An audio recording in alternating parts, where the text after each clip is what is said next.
Hello students, we'll be discussing important question relating to law of torts for KSLU examination.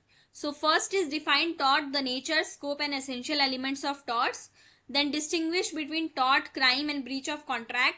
Then we have to discuss a legal maxim, that is ubi jus hibi remedium with exceptions. Then the development and evaluation of law of tort. Then intention, malice in law and malice in fact and motive under tort. Next is explain the vicarious general defenses in tort. Then contributory negligence and composite negligence. Explain vicarious liability and its essential. Discuss the liability of the master for the acts done by the servant.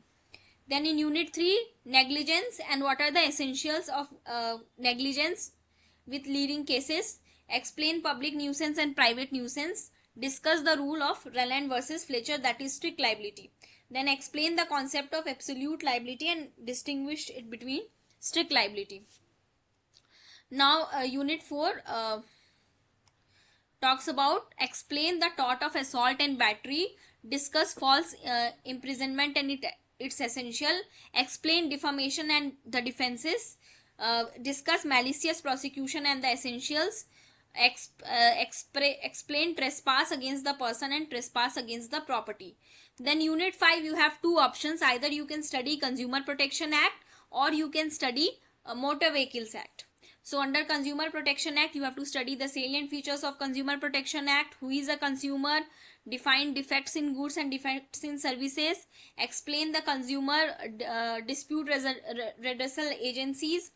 Then discuss medical negligence under consumer law.